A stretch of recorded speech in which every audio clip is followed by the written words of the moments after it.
Hello and welcome back to Everybody Loves Raiken, our 5th edition live play that meets every Tuesday night.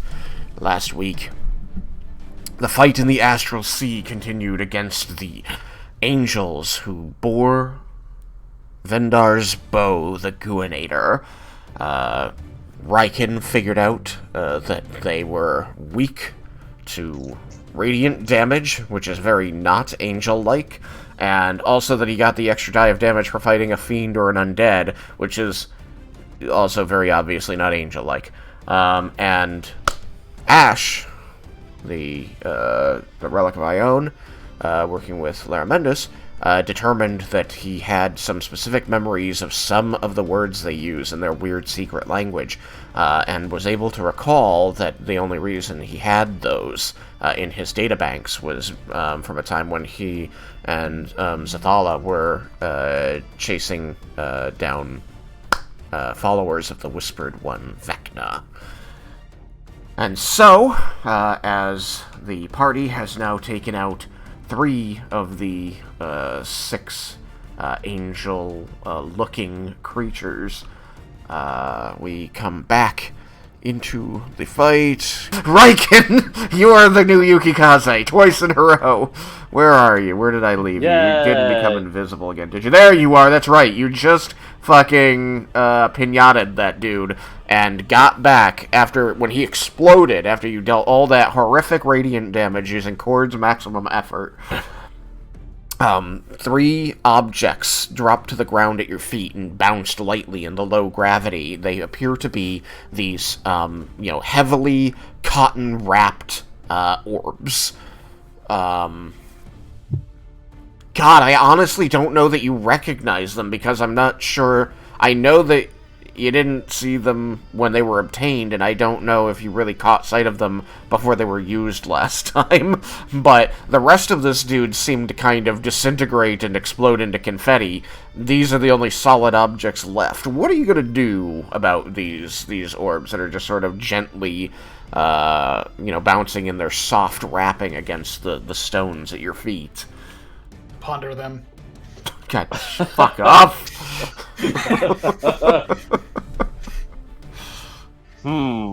They're wrapped, so obviously they're designed to be smashed. Oh my god, Mazel Tov. Why would... What? Stop. They land on the ground. Somebody's getting married! That would be the most amazing thing. Paste. And then Raiken and Leah die.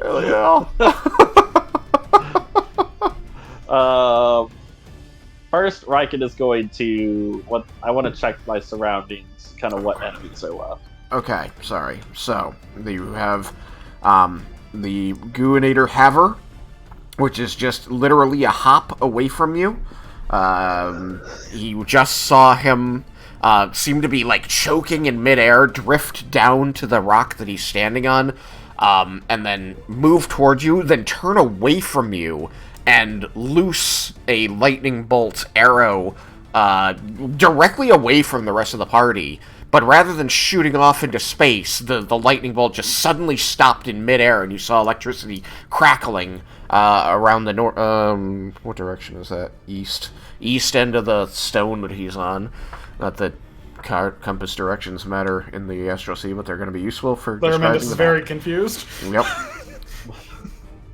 And then there's another one that's just a hop away from you, directly above. That's number 3. 3 is not bloodied. The one with the bow is bloodied. And then further west, flying and taking on a flying Yukikaze, you can see this one, who is also bloodied. So you can see 3 enemies, 2 of them are bloodied.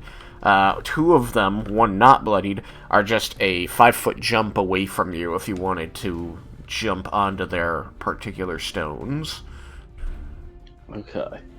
And how many little vials or whatever they are, how many of them are there? There are 3 on the ground.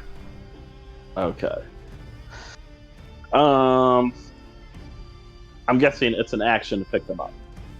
No. You can pick one of them up, like, with your shield hand as a non-action, as an incidental. Alright, I will pick one up. If you wanted to use an action, you could always throw it at that dude who shot an arrow into nowhere. I just tried to ping him, fucking Baldur's Gate style.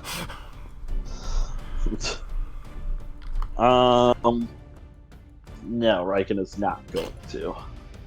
Damn, that would be really funny to me.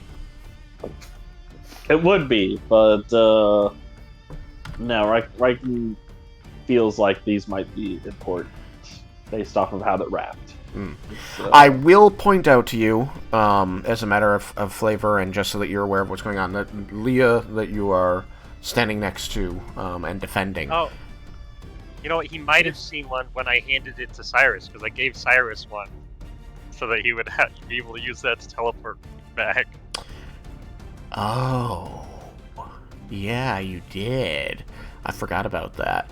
So, yeah, I guess you might recognize these as when Vendar handed him one and said you can use this since they were made here in Daiko Selphis as a way to teleport back to the party.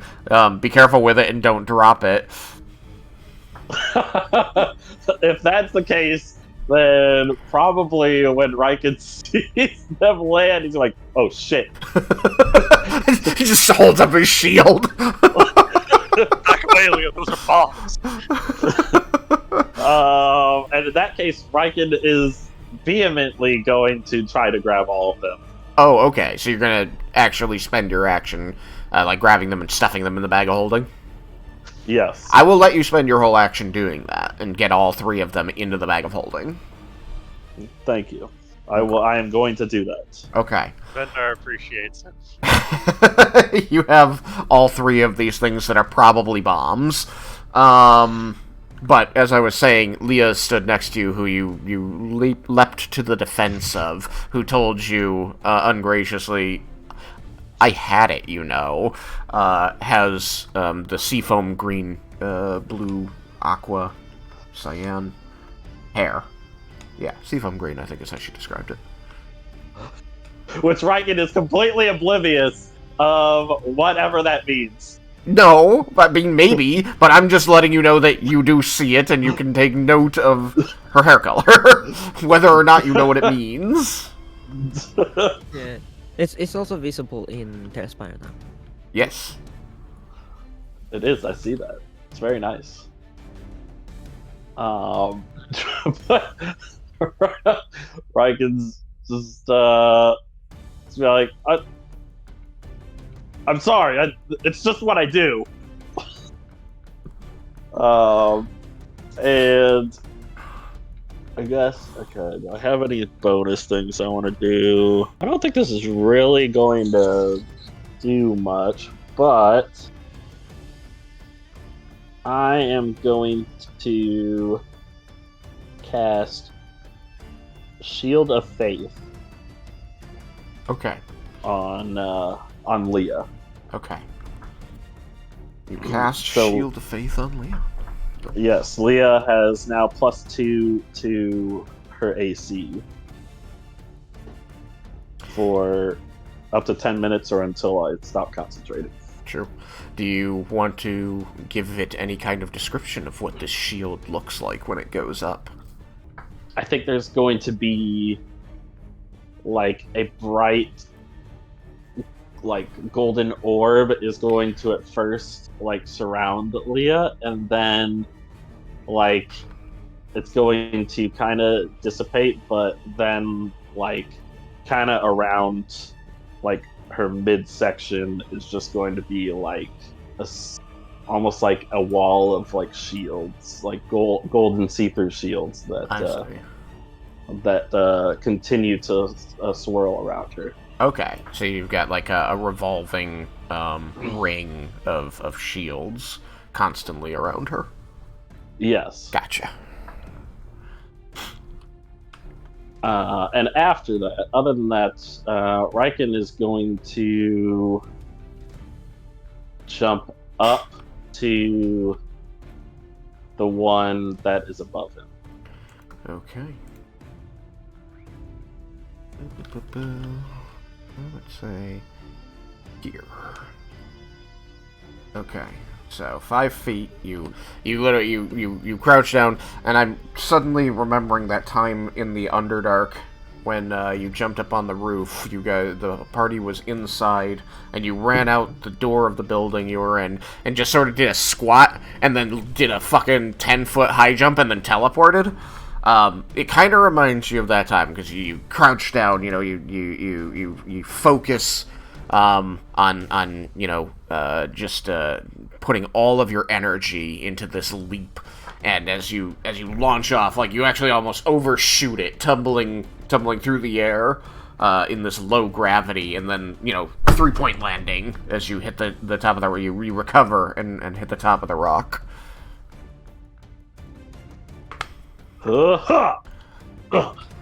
Yep, he grabs onto it and lands on. Alright, and then nearby a hell. And so then he'll just go up right next to the guy as close as he can get. Oops, not that close. There we go. Because I keep forgetting. They're big. Their bases are always small when they're flying, but they're actually bigger than that. So there you go. You are up next to him. Your action, bonus action, movement are spent. Alright. I am done. Okay. Laramendis. Okay. Laramendis is not doing so hot. No, it hasn't been a good fight for Laramendis so far. He's has not been able to have a full breath in really 6 seconds, but what is 6 seconds? A lifetime for some. He is going to spend a sorcery point to subtle cast a spell. That spell is going to be Nalia's Second Wind. All right. Spend all of the... Where the fuck is the 6th level? Before 7th. I'm going to spend my inspiration so I do not gain a point of exhaustion. Gotcha. And spend an ungodly number of hit dice once I can find those. I think that all of you are aware of this spell, although no one's seen it. Or not? I've never heard of it until right now. Okay. You must have been So I guess for the benefit of everyone around here, Laramendis is just holding his stomach, coughing, and just blood oozing from places that blood should not ooze from. And then there's just this warm summer breeze that passes over him, and he takes a big breath, and he seems much more stable. The only benefit I'm getting from this is just being able to spend the hit dice, but... Yep.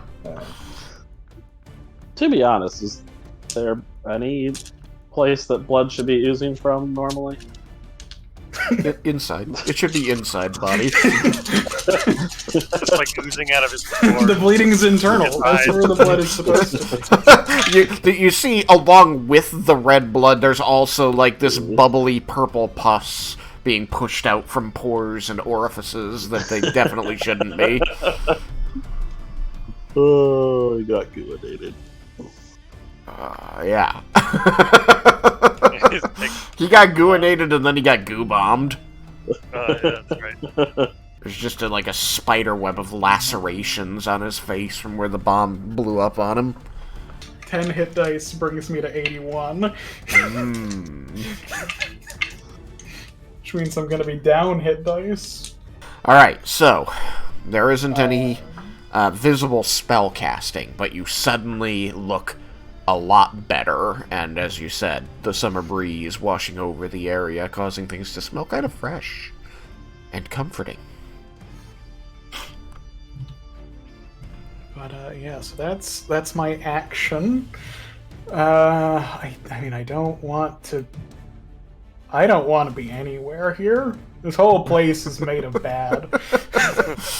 As your body heals up, you just and you just spit, and it's just this purple loogie on the ground. Okay. If they can't see me, they can't kill me, hopefully. Peekaboo.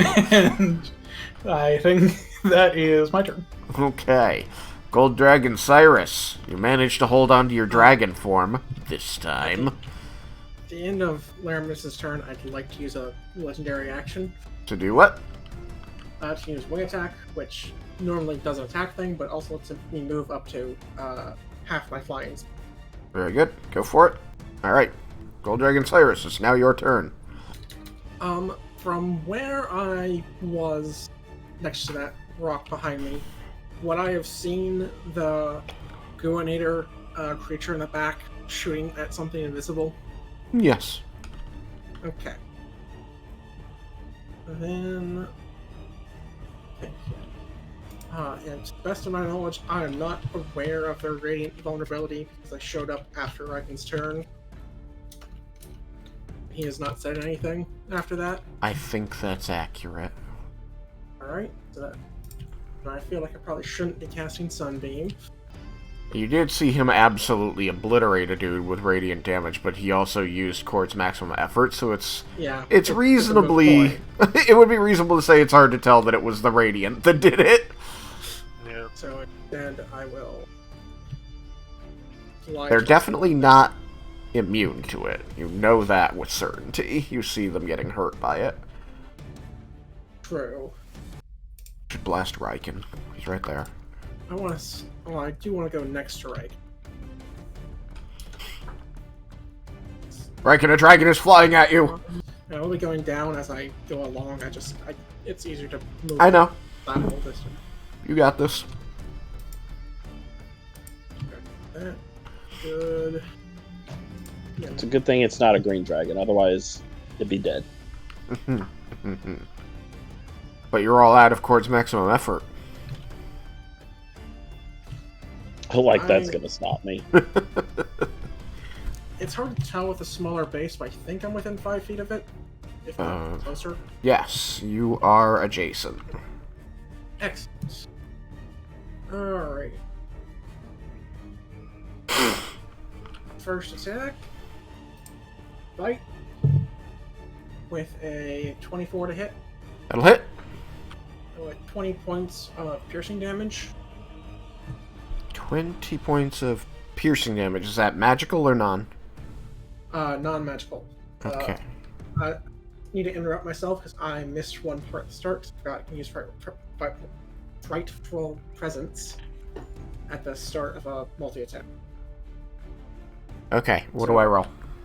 I need each creature of my choice, meaning within 120 feet that are aware of me, need to make a wisdom saving throw. Okay, so... if they're immune to frightened, then don't bother. They are indeed immune to frightened. In fact, I figured as much. Both of the creatures I used to make these guys are immune to frightened. Most of the lesser statuses are just ignored at this state. So I expected as much, but thought it... Yeah, no, it's a good thing to try. It's free, mostly. And yeah, just to remember to do it, just so that it's not forgotten when it might matter. Yep. So yeah, you look terrifying, but these things look unfazed. They notice you, though. You see these stony angelic eyebrows rising beneath their helms. Alright, so then back to the damage at hand, the 20 non-magical piercing. Right, so he resists non-magical damage, so he'll take 10, but he is bloodied. So, you... GM tools, base color, blood. So now all 3 of them are bloodied. I got a 26 to hit. 26 will hit. Claws. I got minimum damage, so that's 10 non-magical slashing. Okay, we'll take 5 of that. Still standing. And then the last one with the tail. 21 to hit. 21 will hit. 16 points of non-magical bludgeoning.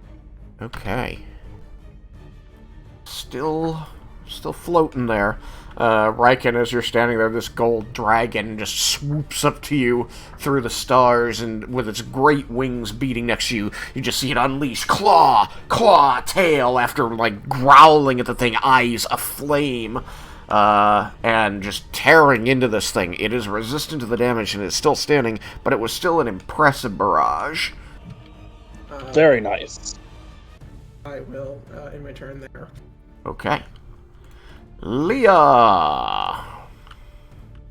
Yeah. 3 guys left.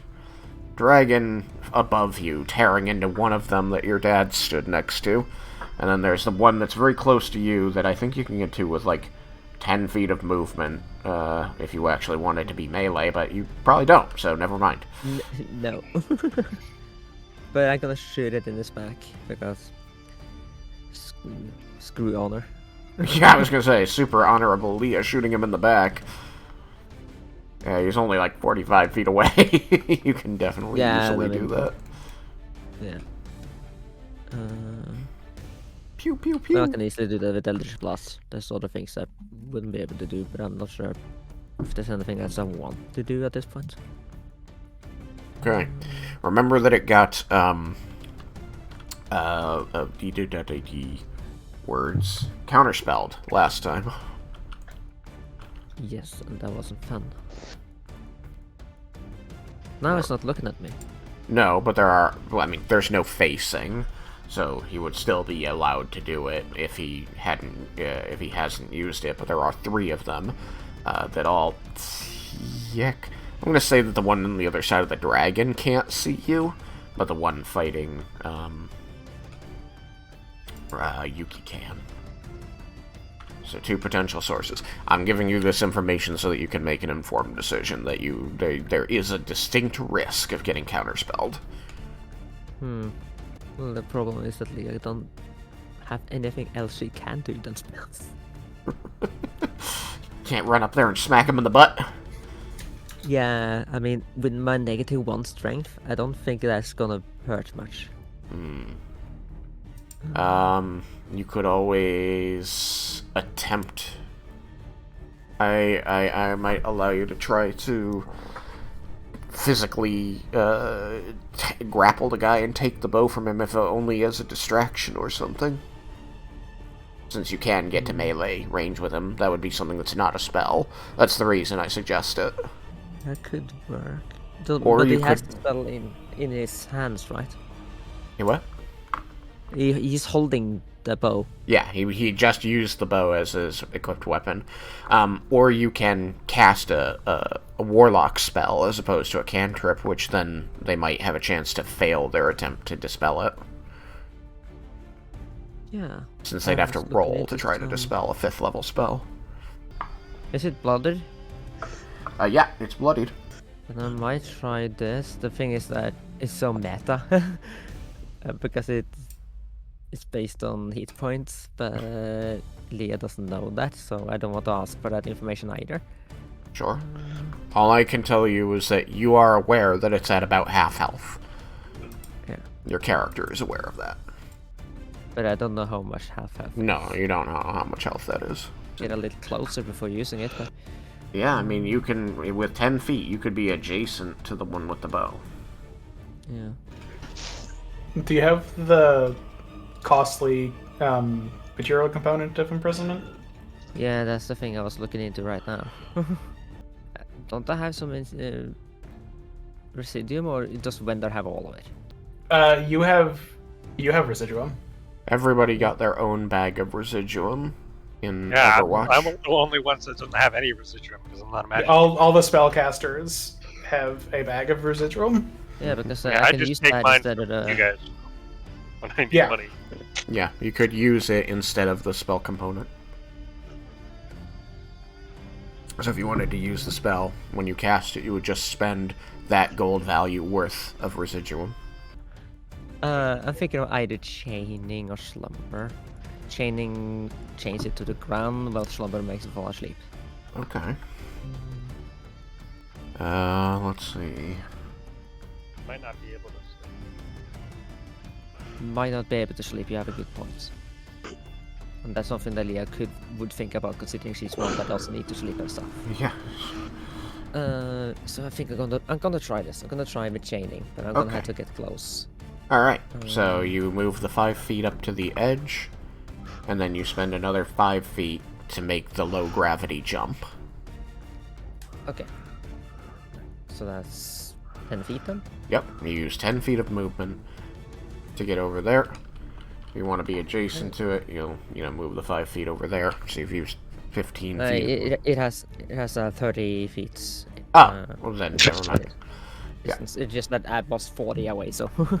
Okay. Okay, gotcha. Okay, so you land there. So yeah, you sail weightlessly through the astral sea from one rock to the other. Your stomach lurching at first, but as you glide, it actually seems kind of fun. You've already pushed down the fear of the empty void full of stars. So now this is just kind of cool. Flying. And then you land, and you're able to cast. Are you able to do anything to conceal the fact that you're casting a spell? Oh, no. I don't Okay. think I'm not. So, as you get there and begin casting, it's going to turn toward you, and it's going to try to counterspell you. Yeah. Do you have your own... Oh, no. It's not a spell, so you can't counterspell his counterspell. Anyway. If you could, then I'd be counterspelling for her. Yeah. Yeah. Okay. Well, it rolled a 2 on die, so it fails to counterspell. Nice. Keep that up, because now it has to roll a wisdom save. Wisdom save. I'm gonna roll a different die. No. That die worked fine. Okay, that's a probably shitty thing. Where's my monster stat? Wisdom, that. You. Wisdom, that. Wisdom, Jesus. You have special wisdom? You do. Okay. We'll go with yours. Because it is lower. But that's still an 18 on the wisdom save. Well, DC is 21, so it fails. Fun. So what happens? Heavy chains spring up from the ground and attach it. I assume both legs and arms, because it ends up being restrained. Yeah, so literally the chains burst out of the stone, wrap around its wrists and ankles, and then pull taut. And things thrashing back and forth, trying to get free, the chains rattling and clinking as they move very little, and you can see its back kind of arches as the chains try to pull it toward the ground. It remains standing, however, in defiance of the chains. Did it drop the bow? Is it required to drop the bow? No. No, it doesn't say that. Okay. I'll make a roll. But it can't use it when its arms are. No, I can't. Yeah, but if you dropped it, then I can just go pick it up and shoot him. You gotta stab him and get it back. You gotta take it from him. The other question that's relevant now is how many hit dice do these creatures have? Because that informs how much residuum is spent. Does it?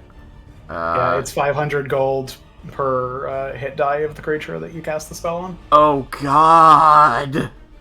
That's a hefty price for a But I am only using the actual HP of one of them, so I'll say it has 16 hit dice because I didn't actually go halfway between on the HP. So it has 16 hit dice, which means that's 8,000 gold. 800 platinum. Yeah, 800 platinum. Or 8,000 gold pieces worth. Yeah. Still Or, 12,000 like- gold pieces. You know, 5 sets of plate. Yeah, but what's that in Residium? Is Residium equal to gold? Or? Residuum is equal to gold, so whatever Yeah, value... so like you should have in your character in your sheet like X amount of gold worth of residuum. Yeah. I think actually 56,140. Bam, look at me. Thank you for having that number. So yeah, if you haven't spent any at this point, Leah, that's what you would have. So lose 8,000 off of that. So Yeah, get down to 48,000. So I'd be at 48,000 then. Yeah. Alright, so you You imprison this guy, this not really angel, this imposter angel Pseudo angel. thing. Impangel. Yeah. Yeah. Alright, so that was, 10 feet of movement and your action. You didn't do anything else? Does Leah see through invisibility too? Does Leah see through invisibility? Not with Devil's Sight. No, I don't think I can now. I think Witch's Sight is just the shape-shifting stuff. Yeah, and Okay. concealed by a specified let's see. Well, wasn't it concealed by illusion? And invisibility is an illusion spell? Yeah. Illusion or transmutation magic. So, yeah, within 30 feet, you can see invisible creatures, so you can probably see them But there. you can't see me there. Boop. Yeah, you can see Vendar. He looks not happy. I did not see him before I jumped, but okay. Yeah. Suddenly he is revealed to you, and Oh, so that's what was going on. he looks like he's recently had a dose of purple worm poison. As there is just purple foam around his nose and mouth. On the spell I used on imprisonment, it also says that I can define I can specify a condition that will release it, but I don't have to specify, do I? Because if I don't, then If it says you may, then you don't need to. Yeah. It says you can. Yeah. So it's Yeah, same then thing. you don't need to. You don't need to. Yeah. Then Okay. I don't. So. It's just- Okay. it's- He it's can't be imprisoned released. until- Yeah. Outside of dispelling the spell. Yeah. Yeah. Yeah, he failed to counterspell. So, anything else with your turn, Leah? I can move 20 more feet, right? Yeah. Yeah, then I'm gonna get a little back because I don't like being close, even though I know he can't really. He's all chained up. But yeah, Yeah, you can they- move 20 feet. There. Okay. Vendar. Hey, now, because that thing can't move, does that mean it's like... Do I get like an auto crit or something? It's you have restrained, so it is advantage. yes. Just advantage? I already had advantage. I'm It so also has sorry. disadvantage on dexterity saves. Oh, okay. So, I you guess know, there's I'll that. walk up and stab it in the face. Yeah, you can also try taking the bow. Yeah, you could try taking the bow. I mean, if it dies, then I can just pick the bow up anyway. If Yeah, I if mean, I take the good bow, thinking. that'll be my action. Alright, stab it. Sheesh. I rolled two die and realized that one of them I rolled was not a d20. And the other one was a 1, so let's hope this one's better. That's an 18. So, yeah. 18? 18 will hit. 18. That's an 18 on die, so like a 30 to hit. Okay, it will hit. So 46 damage. 46 damage. Exactly 46 damage, not like actually 52 damage. No, exactly 46. Okay. So You it's not quite dead. you stab him really, really good in the face. The thing cries out. You can't tell if it's a cry of pain, a cry of anguish, or just a cry of anger. Again, this thing is not making human sounds. Your red scales flash in the light of the stars as you drive this dagger, into its eye and then twist the blade. I will... Die already! It rolls a nat 20 on that, so I'm gonna say that doesn't have any effect. Okay. Yeah. You wrench the dagger free of its eye socket. There's just this shadowed cave left on the left side of its face as it stands there, still held tight by the chains, the Guinator clutched in its hand, and this rattling, dry little chuckle comes to. Get anything else? I guess I'll back up and roll hide again. Okay.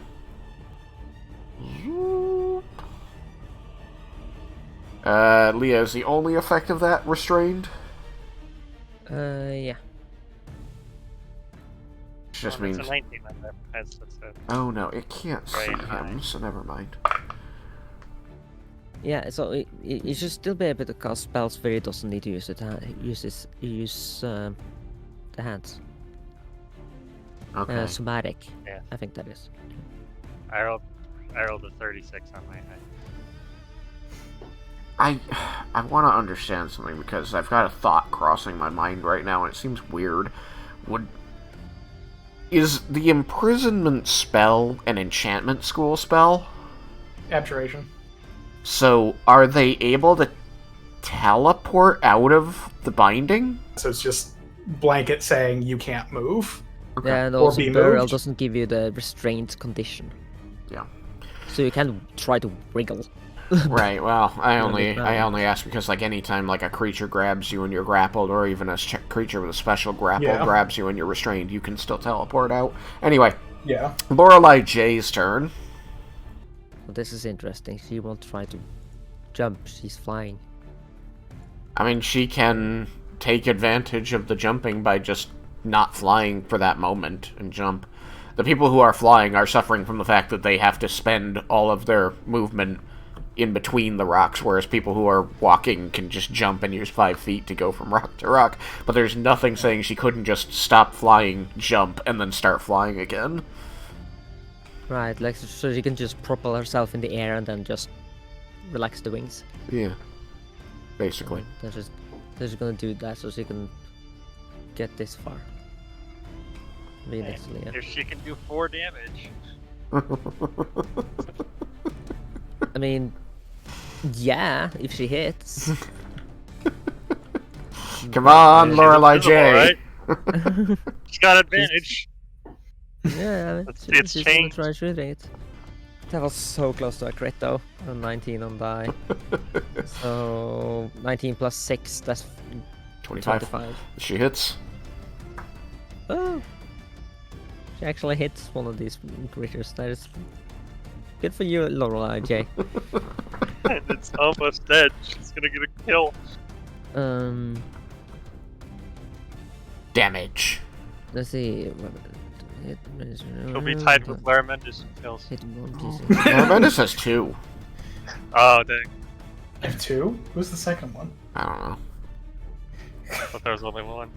I thought there was only one. I seem to remember a second one more recently. I mean, it's entirely possible that there's a second one.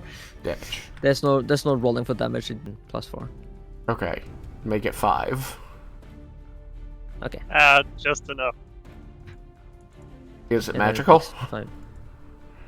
It shit. is not. Oh. God, So she Forgot about deals 2 points of damage. not a. Not close. But it has to take a Constitution save. It's Okay. DC 10. Can it get lower? DC 10. I don't know. Can it get that low? I don't know if it can fail that. Yeah, because if it can't, then you don't really have to roll. Aren't they immune to poison? Oh, is this poison? It is, yes. Oh, then, yes, they think are this immune one. to poison damage. Well, she did her best. Yeah. Okay. Lorelei J dealt 2 damage. It is now Deal the attack. Melee Angel's turn. Melee Angel 1. Well, Yuki's right there. So... I think it's going to... You can ignore me. I'm okay with that. Oh yeah, I'm sure you are. I don't want it to ignore you, because if it ignores you, that means it's coming from me. And that's But if it less does that, desirable. that means if Well- it dies, it'll be over the platform and won't drop my shit into the Question abyss. for you, Eh. Laramendi. What's the stat count for number of deaths so far? Scoreboard, bitch! Wait a minute. Jebel, is that Moonbeam still there? I forgot about this. Moonbeam! And it's hilarious. It does appear to be there. It was hidden again. Remember last time it was just randomly hiding people's tokens? Yeah. Yeah, it did that to Moonbeam, and I only just noticed it. If you want to give him a minute to get back, I could make a tail attack real quick. Make a tail What happened? attack. Alright, does a double check my hit on the thing. Tell you in a Does second, a Jeb. 33 hit. 33 hits. Alright, please take 18 points of non-magical bludgeoning to the one near the angel thing. Non-magical bludgeoning, that is number 3. 18 points, halves down to 9. Okay. That's 9, yeah, okay. I'm looking at it like, did I go 10 short? No, that's correct. Okay, Jebel, the creature over here, Angel 1, is starting in Moonbeam, so please to roll me some Moonbeam damage.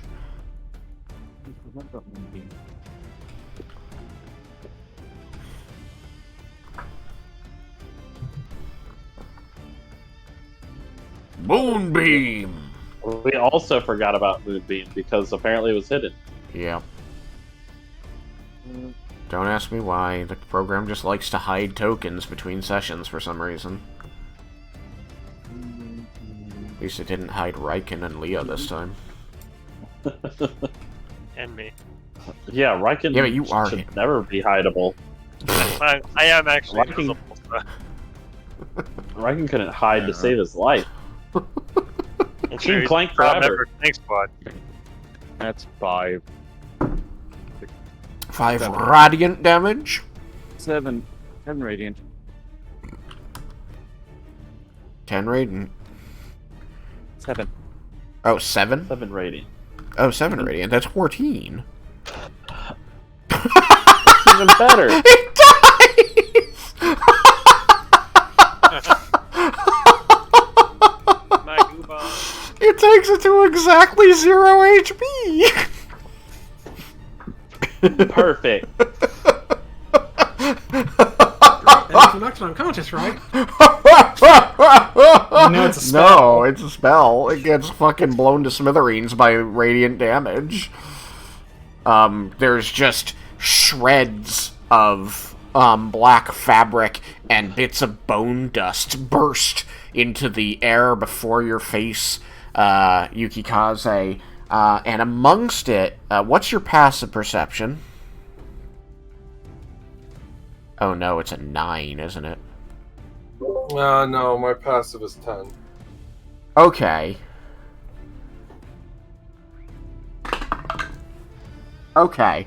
Amongst it, you catch a glimpse of something, something kind of smallish, long and thin, with a black lacquered appearance and metallic goldish augments to it that begins spiraling away into space. I want you... Am I able to spend my reaction to try to grab it? Yes, please. I want you to... Please do.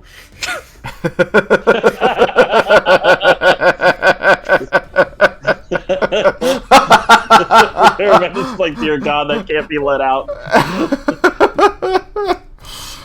Please be making me a dexterity saving throw. It's so good that I am proficient in dex, strength, and con.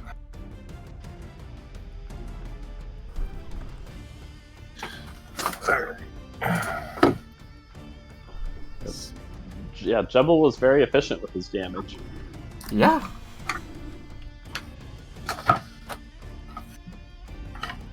Moonbeam was a good spell to drop on these guys. What dice is feeling lucky? The pink one.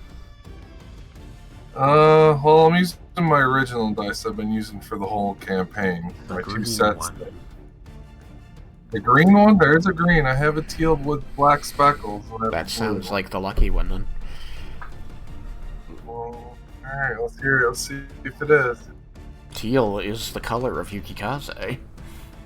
Well, it's the color of Malachi. It's the Not Malachi, bad. one might say. My 21? 21 will do. You quickly dart your hand out. letting the sword float in space momentarily as you reach out and snatch the spiraling object, pulling it back to yourself, moving it to your offhand, and then reaching out and grabbing the silver fang before it has time to get away from you. And you find that you are holding a spyglass. This black lacquered, very rich and well-crafted thing. It has golden inlay on it in the making imagery of clockwork interlocking gears along the side. Okay. Well, I can only use my reaction to grab it, so that's it from there. Yup. Alright. Alright, melee angel, this guy over here. What's he gonna do? I honestly think he's very focused on making this dragon stop being a thing. I mean, that's fair. I have hit it 4 times. I think he's going to try another Dispel Magic. Alright, subtle counterspell. Subtle Counterspell. Alright, roll it. Alright. Gonna use inspiration on that.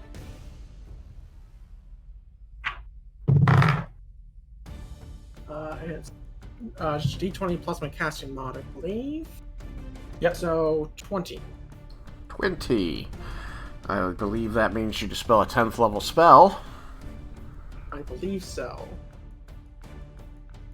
So he gets countered.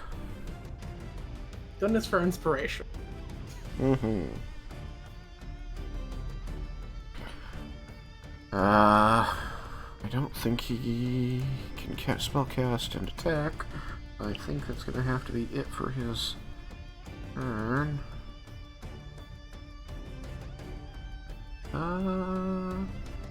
Actually, he is able to do one other thing as a bonus action.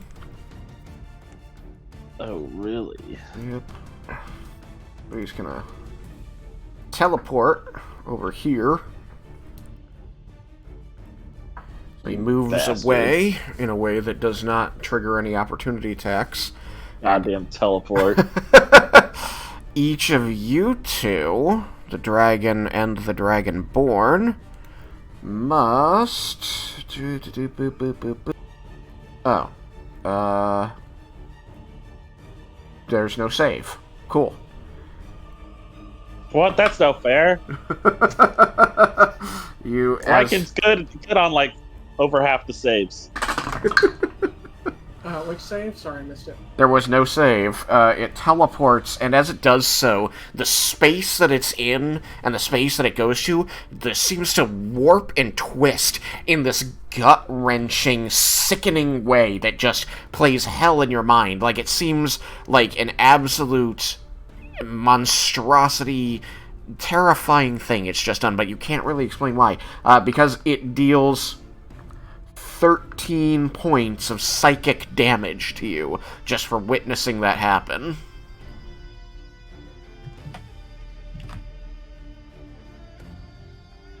And then it says if at least one creature takes damage, it heals. Fun. That is number 3. Number 3. Get ready to die, 3. It is no longer bloodied. For now. That's so threatening. He freaking hurt. He hurt me and healed. He He's healed. dying. I will point out, he was extremely bloodied, and now he is very not bloodied. He healed a significant amount. Yeah, that's all going away once it reaches Raiken's turn. Alright, that's my 2 melee angels. I'll take whatever you leave, if anything. Yukikaze, the guy next to you that seemed like he was preparing to hurt you exploded and you got the spyglass back. It's now your turn. You no longer have a living enemy next to you. There is still one up by the dragon, though it's not in your line of sight. And there is one very far to the northeast that Leah has been doing things to. She's got it all chained up. What would be consumed if I put the item I grabbed in my bag of holding? Would it take take the action? No, I'm gonna say that that's like a sheath or draw action, so you get one of those incidentally on your turn. So I'd say to just put that one away and not take anything else out, it would cost you nothing. Also, you have dual wielder, so you could actually do it twice without costing yourself anything. Okay, well, I'll put that away. The item that I just grabbed away. And then... just pretty far from everyone. Yep, there's nobody near you. Nobody at all.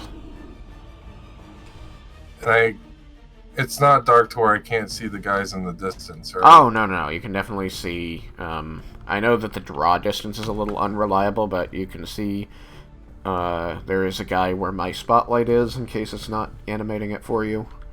And you know that there is a guy up above where the dragon is, but you can't see him currently. I think I am going to just fly 40 from my current location. Okay. You can always move yourself just flat 40 and then move up or down 40, whichever way you want to go. Actually, I can double move, right? So Yeah, if you want to spend your action. Yep. yeah, I'll do that. I'll double move and move to there. Okay. Do you want to go up or down at all, or are you happy staying at that altitude? Staying at that altitude. Okay. And that will be my turn since I can't get to anyone. Okay. Alright. Very well. Jeb! How far can you move the moonbeam? Maybe. I didn't understand any of what was just said. He's asked me how far I can move the moonbeam, and I believe it is 60 feet. That sounds correct. So you can't get it to the Gooinator half. Just like, do it again. Put it over on him. He'll die next. Which one? This fella here? That's the Yeah. Gooinator guy. He has 2 health. Oh, well. How far? Let's see, for you, 5, 10, 15, 20, 25. It'd be 30 for you to get here, since you would cross the distance of the thing you're on and then jump. So you'd be able to get to here with 30, which is adjacent. So you could just jump there and bash it. Well, yeah. Like that's not dashing. Is it? That's good. Well, if your move speed is 30 or higher, it wouldn't be a dash. Yeah. It is. Yeah. 30. Okay. So with 30, you can get here and still make attacks. Okay. You're coming in a little rough, Earth just so you Elemental know. has a reach of 10 feet. Okay, I mean, so if you didn't want to stand next to him, you could stand over here instead, and it'd still only take 30 to get there. We'll do it that way. Boop. Boop. Yeah. Let's give him a slap. Alright. Roll a slap. Slappy doos. That's a 17. 17. I think that hits. 7. AC. You can roll with advantage. Oh yeah, remember to roll with advantage. 19. Okay, that definitely hits. I just bitch slap him dead. Just rock smack him. Do rock smash. Graveler, use rock smash. Critical And hit. you just smash. You just like smash it and then rip it in half. 17. Magical bludgeoning. Magical bludgeoning? Oh man, he doesn't even get to reduce it. Okay. Yeah, you bring your giant fist straight down upon him, and as Vendar said, you smash the body down the middle, and the chains rip it in half. You just see the two halves get pulled, to the ground, with the bones rattling against the rock, and the Guanator kind of bounces lightly in the low gravity toward the edge. And then falls down into the abyss, never to be seen again. Bye, I use my reaction to dive after it. Okay, go for it. Okay, I dive after it. Roll your... Why should I bother? You managed to get your dexterity saving throw isn't ridiculous. Yes, it is. You managed to catch it right as it's bouncing off the edge. Sliding, little bits of rock sliding off and preceding you out into the void. You see them kind of drifting straight away and then sort of cant a little bit downward away, like there's just the littlest bit of gravity out there pulling them in this general downward direction. Your arm extended over the edge of the rock, your other hand having caught the edge itself to keep you from sliding off, holding your prize aloft. Yeah, You are reunited with the Guanator. back where it belongs. You see now that the chains are wrapped around fleshless bones, and they crack and splinter as the chains try to pull them into the ground. I don't like that's moving action. No, that's it. Okay. Guanator Hever is super dead. Raiken's turn. Yes. This dude just hurt you, Right. teleported away, and then healed. Yep. Couldn't even take a reaction. Had to be a coward. Yeah, only cowards teleport, like that guy Raiken always teleporting after people. Yeah, but he doesn't teleport. Oh, so that he doesn't take a hit. Yep. He walks up to him. Yes, now you're adjacent. Alright. See if he It can seems- hold it seems up. to be square. Okay, Hold up some attacks. do the attacks. Alright, I am using my inspiration. It's an inspiration kind of day. It was a nat 1, so definitely inspiration. Oh, man, that's a crit. Good use of inspiration.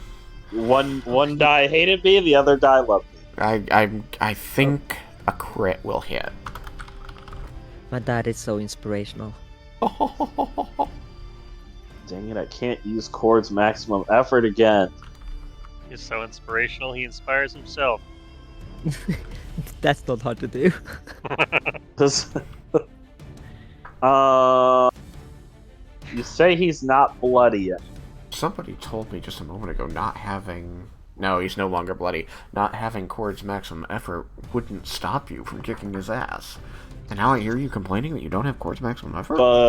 But so you're saying, but he was super bloodied before that, but Yeah. he somehow healed a lot. He healed a lot when he teleported, and he pulled the health out of your mind, you guess. Alright, so what you're saying is I am using a level 5 spell slot for him. I mean, I guess I am in fact saying that. Just to make sure he's dead. I mean, this is also kind of a little bit of payback. Okay. Make me look at that. This is what you get. You I don't make me even know almost why- blow up. I don't even know why you questioned it. I think she just did it right away. Okay, let's see. I could see Raiken using maximum effort on something that has 1 HP. If it pissed him off enough. I mean, what was it? You had done 200 odd damage to 309 total damage. You had put out about 224 points in that turn to the thing that only had 136 HP. Okay. He waits till Paula's at 1 HP to use Court's maximum effort. Just to make sure she's super dead. She's not getting back up. She's as dead as can be. The other dragon's like, she's just going to come back. Only now she'll be angry about it. Well, you know, angrier. 20 points of non-magical silvered slashing. Oh, cool. He takes a whopping 10. I mean, yeah, that's the weak part of it. I know. I gotta get my ribbing in here somewhere. You're about to blow him the fuck up. Yes, this is... Okay, because this is 7d8 radiant damage, I think. Let's see, because that's... Second level, third level, fourth level, I think it's fifth 8, level. because it's 7 from the smite plus fiend and 1 for the just getting 1 in general. I recall that correctly. Yes. Yes, it is. It is. It is 6. It's 6 from the smite, 1 from the passive smite, 1 from undead or fiend. So, yes. So, technically, yes, it's 16 dice. Oh my god. Oh yeah. And he crit. That. Also, he crit. Also, they're vulnerable. I'm just gonna write down dead. You might have to. My first roll of 8 die had 3 8s in it. Oh my god. And 2 7s and 2 6s. Let's see. 24. Tristan, start thinking about your elaborate description. Oh yeah, I am. 50. So that the first set of rolls was 52 damage by itself. That's 104. Well, there's another 3 8s in there. 24. 30. Dear God, stop! He's already dead! Another 48 points, so that's, is that 100 points of damage? 96. 96? Yeah, Wait, but plus the 104, it's 48. 200 total. Yeah. Well, wait, because I thought the first one was, what was it, 50? Or was it 52? What was the first one? It was 52, which was 104. Then plus 48. Yeah, which is 96.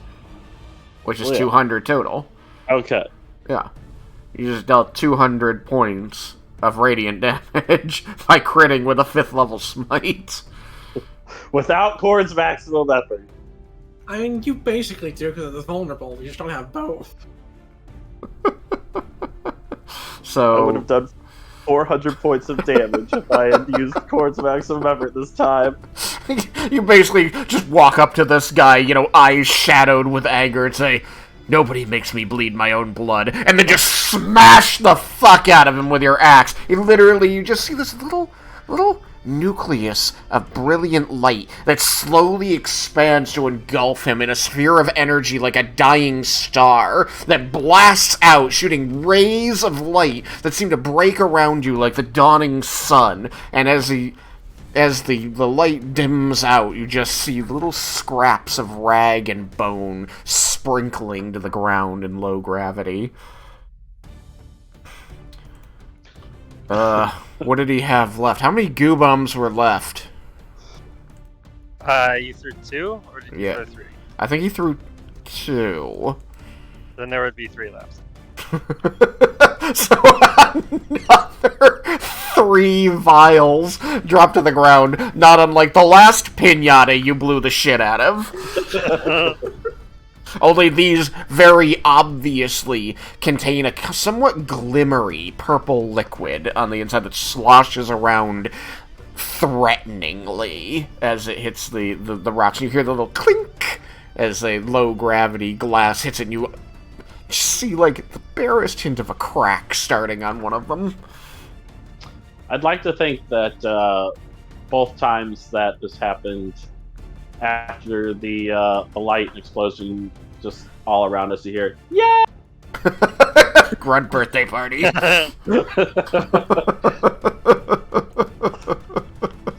The cheering in your head subsides. You see the vials of goo bomb drifting as they bounce off the stone. I kind of want one to break so that Vendar gives Raiken a dirty look. Nobody makes me throw up my own stomach. Nobody. He's a frog now. That is everybody. I would like to go diving for Vendar. Okay, he's not with the falling. I didn't fall off. I heard him earlier. I heard him say he dove for the thing as it was. He falling. dove for it, but he didn't go off of the edge of the rock. He like slid already up to caught the it, edge of the right cliff at and it. grabbed it, as it was bouncing away. Gotcha. Like an I thought he had accident. legitimately just yeeted himself into the void. If I- that's what it would have taken, I would have done it. Yeah, I'm Also convinced. would've been When they're invisible invisible. Yeah. Oh yeah. Because I am With still the invisible. info. So you just see the bow just floating in midair off the rock right now. Okay. That's So what I want. in it over? Initiative is over. Okay, I'm gonna run over to Vendar immediately. Be like, did you catch it? I got it. Nice. The Guinator's back where it belongs. Raiken will pick up the goo bombs. Oh, I'm also gonna remove the just gonna spell go- so the angel isn't standing chained to the ground. Oh, Got ripped in half. The chains are still protruding from the ground, but they seem to be wrapped around these like cracked and decaying bones that they're just rattling against the stones. So the chains are trying to pull them down into the stone. Oh. Don't suppose there's any chance we try and harvest the chains for the component? Nope, they're magical, so... I will look to see if it had anything else with mine. Okay. Yeah, you can search. Let me see here. Among the bodies in the disparate locations around this place, you do manage to recover, some of your platinum. You're gonna have to remind me how much you actually had, because I just rolled numbers, but I don't know what they're gonna refer to yet. I'm actually not sure if I can remove the spell, because it's not a concentration, and I had it's less until the spell. 153 platinum, 64 gold, and 7 silver. Okay. Let's just say I set a condition for the spell to end that he's dead. Okay. So the spell does end it when it dies. The chains, after ripping this guy apart, are going to just sort of particleize, and you're just going to see motes of magical energy, scatter into the astral winds. You're going to find, as a mixture of coins and ingots, 130 platinum worth. No gold or anything else, just 130 platinum worth of coins and ingot. Nice. I did not think I was going to get any of that back, so I'm happy about that. What about my golden lockpicks? Did I find those? You did not. Did not, damn. Gonna have to make more of those. I think overall that was a pretty good recovery job there. Alright. I assume that. What about the purple worm poison that wasn't in the bow?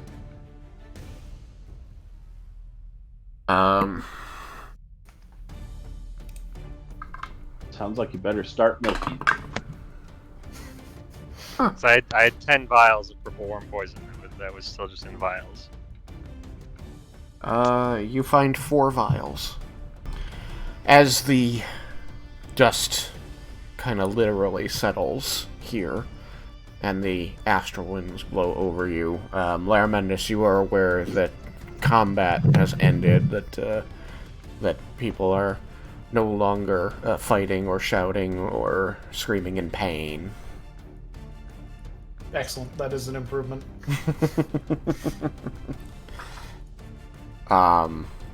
And you're going to, anybody with a 15 passive perception or above is going to notice one of the stars in the distance begin moving, traveling across the sky, and then growing. Make a wish. Those with 15 passive perception above. And yes, those with 15 passive and above can point it out. So, Leah, if you have 15 or above, you can say that. Passive 18, so. Okay. Oh, yeah. Leah tells you to make a wish. Leah tells you to make a wish, and all of you see her pointing at this moving point of light that begins to grow and get closer. I wish that doesn't kill us. Ooh. Sorry, we can only grant wishes that don't result in me not getting to do another fight against you guys.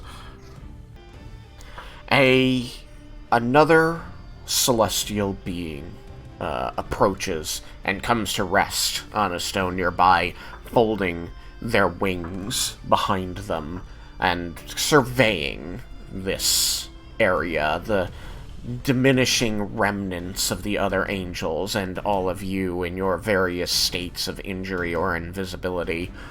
That invisibility just lasts 1 minute, right, Vendar? Yeah, out of combat it would not. Sorry. Okay, so yeah, after gathering all the things, it's over at this point. Cyrus, would you have resumed your transformation into a halfling or stayed a dragon? Both. I had changed myself to a halfling, and then you said people with X passive perception saw a thing coming. So I turned back to dragon. Gotcha. Assuming I have the 6 seconds with which to do so. Yeah, it took a little bit to get there, more than 6 seconds. So this creature is going to look over you, looking rather like the creatures you just fought, very, very plainly a celestial. But they do not draw a weapon. In fact, you almost kind of see a smile on their very humanoid-looking lips as they kind of call down after a moment of taking this scene in and say, "Well, isn't this fortunate? I was told I might find travelers in this sector. You are the voice of change, are you not?" I mean, how are you and who are you? How are you? The creature dips their head in acknowledgement and greeting and says, "I am very well, and I am here on behalf of my mistress, the Lady of Fortunes. She hopes that you found everything that you would hope to in your travels." Yes. Tell her that we very much appreciate the portal that she sent us. Oh, I think we found all of Vendar shit. my lady does not take such direct action, simply making sure that the right things are in the right places for the right people when it matters. Now then, I imagine you all wish to go home? Yes, please. Yes, please. Very good. Then please, come, travelers, and I will help you on your way. They move to the stone at the center of this group of traveling asteroids, and they hold out a glowing hand. Raiken will go down to that rock then. I'd like to roll insight on this guy. Sure.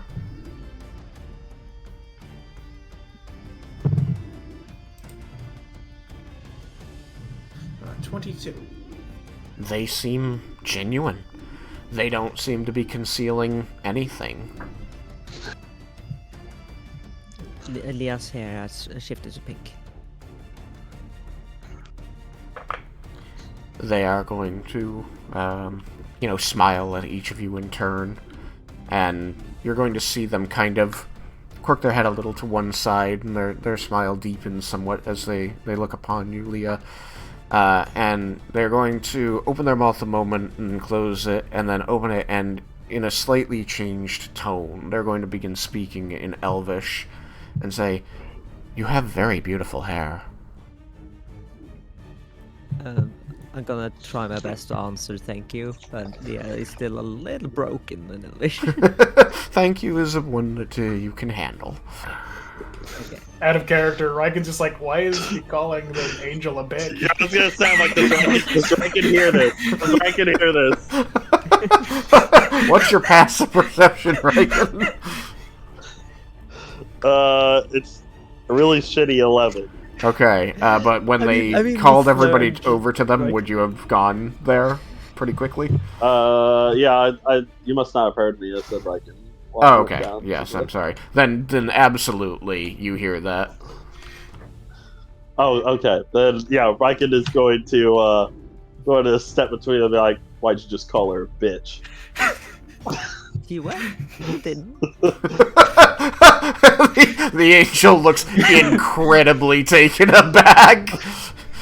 You see, like, their hand comes up to their chin and they look away from you, their eyes this pale glowing blue in the milky white of their sclera, and they say, "I don't think my Elvish is quite that rusty."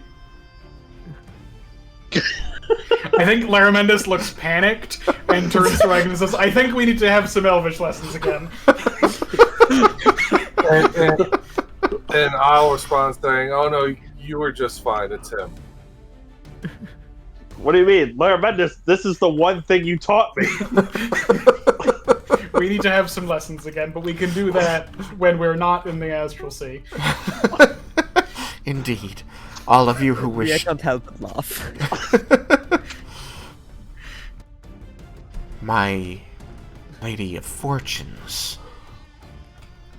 has been watching your group for some time, as she watches all who endure their journeys through their lives, across their worlds and through the planes.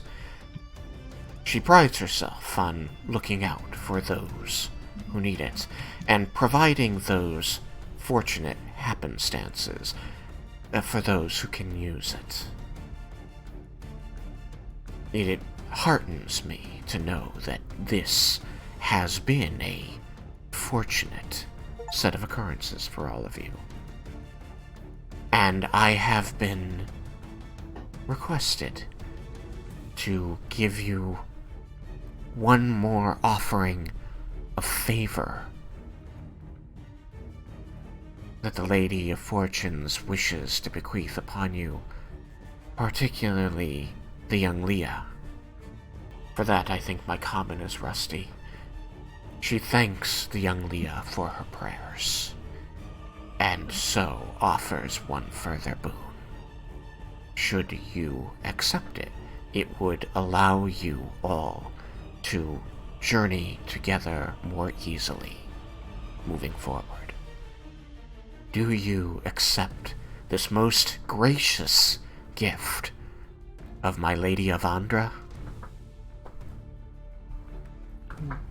Yes, I accept. They are going to reach a glowing hand down toward you, holding it directly in front of you, and say, "Then please, take my hand." I do so. As you do so, that glow from their palm is going to engulf your hand as they take hold of it, and they're going to rotate their hand so that your palm faces up, and you can see that this glow travels down your fingers to your wrist, where it settles and then kind of, I want to say crystallizes or solidifies, and you're going to see a mark is left behind as the glow fades. It is the symbol of Avandra, the tides of change, a green and blue swirl, as though tattooed upon your flesh. The angel is going to say, "These marks that I give you are connected, and you can activate their magic by saying a special phrase while touching them. When they are active, you will be able to communicate freely wherever you are." Mechanically, this is a telepathic bond that you can turn on and off without spending a spell slot. Oh, yeah, that's very useful. They're going to offer this to each of you. Does anyone refuse this gift? Nope. I don't, however, I would ask, well, no, I'm probably not going to assume they know about my particular situation, so never mind. What do I know about the relationship between Ione and Avandra? The relationship between Ione and Avandra is non-antagonistic. They honestly have no grudges held. Avandra protects people who travel and brings fortune to the less fortunate, or to those who can really use some help. Ione is about knowledge. Their domains just really don't overlap at all. Cool. I mostly just wanted to make sure that there wasn't something like openly hostile that I should be thinking of. But like that, I think with Avandra is an incredibly neutral god, and so is Ione. Although Ione has very obvious antagonistic relations with other gods. Yeah. Avandra and, like Melora and Arathis are alternately seen as chummy and, not, as their domains do overlap, so sometimes they're seen as mutually beneficial, and other times, one might want to go one way while another wants to help in a different direction, so they have more fluid relationships, the three of them. Never openly hostile, but sometimes less than, more opportunistic,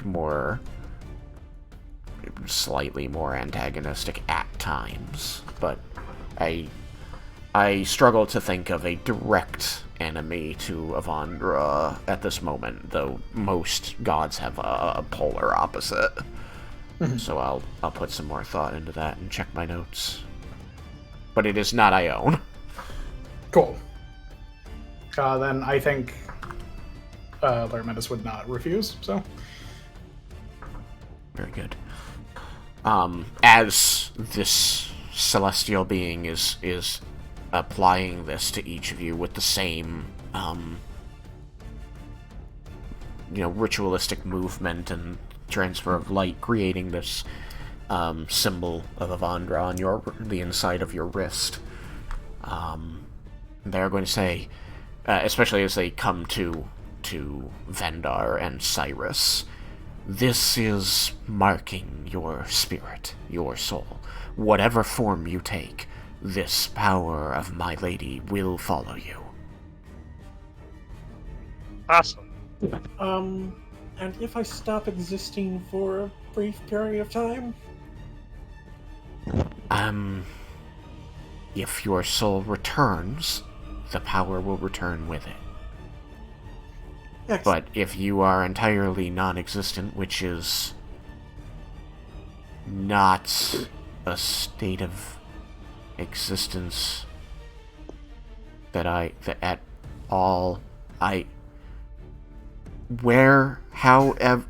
whatever that is, you may or may not be able to... I will make no promises. I would assume that if you do not exist, the mark does not exist, but as soon as, that is rectified, the mark will exist with you. Yeah, don't worry, it confuses us too. I don't like it. None of us do. You should see him disappear, it's grotesque. And reappear.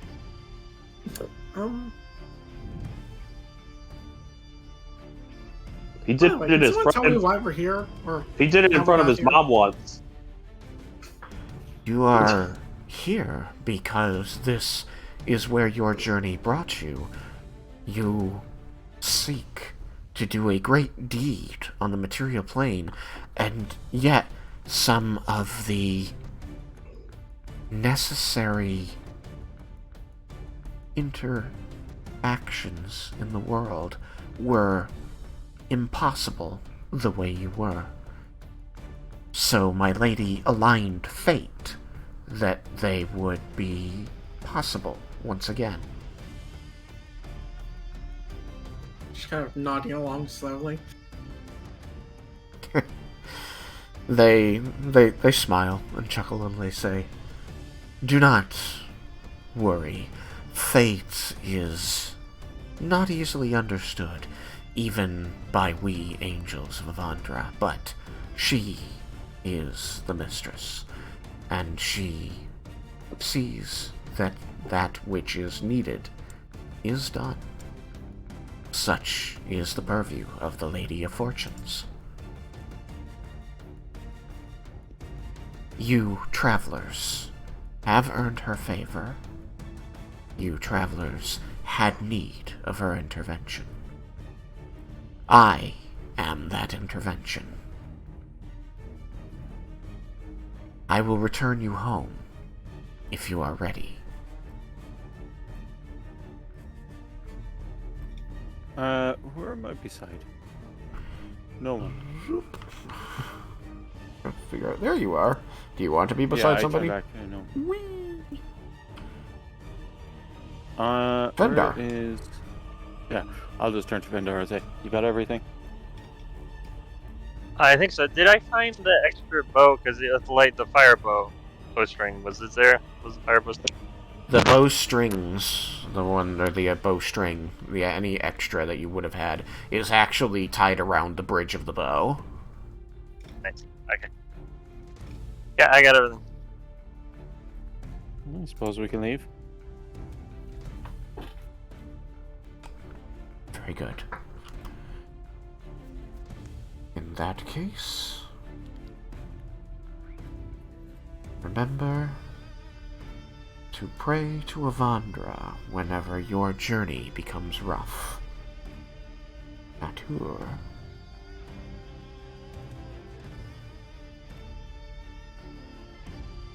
She will see all travelers safely to their destination.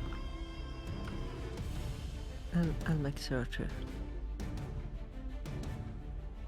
One more time on that, Leah? I'll make sure to, like I will.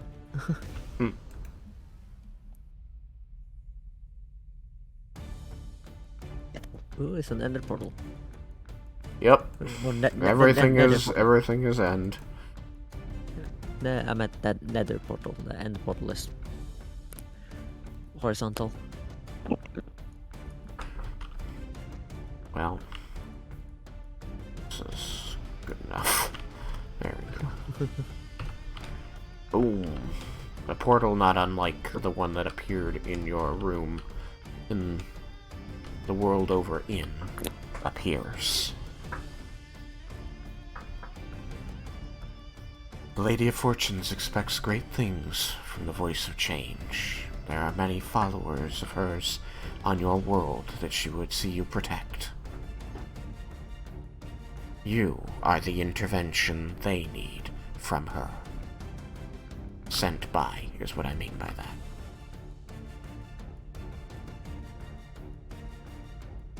that. I cursed it. Well,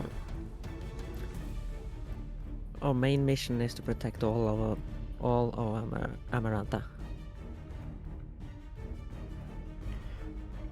Fair weather and good fortunes, they say, smiling. And to you. Always. You all head through that portal? Yeah. Yep. Laramentis will bow before he goes to the portal. They see the bow, they nod in acknowledgement. They do not bow deeply, but that smile never leaves their face, so you feel confident that this is accepted, acknowledged, and appreciated Cool. behavior. That's what I was hoping for.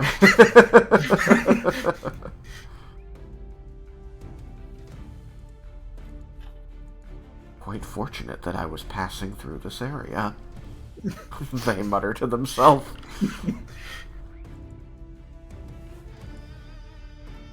Sorry, trying to remember how to do things.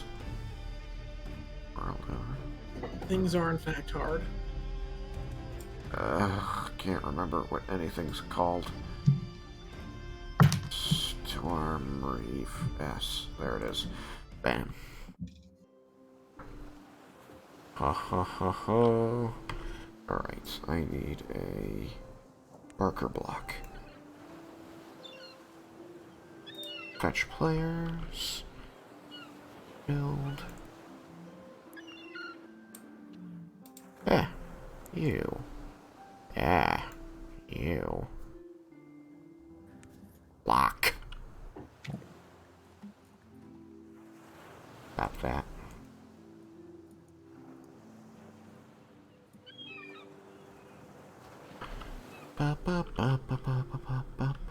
What is that? Oh, yes. I need tokens. Leah. We had gone to this bed. Yukikaze. Raiken. I'm just gonna put all the Dragonborn on one side. I don't remember quite where everyone was. Anti-fly mode me, please. I will. One step at a time, my friend.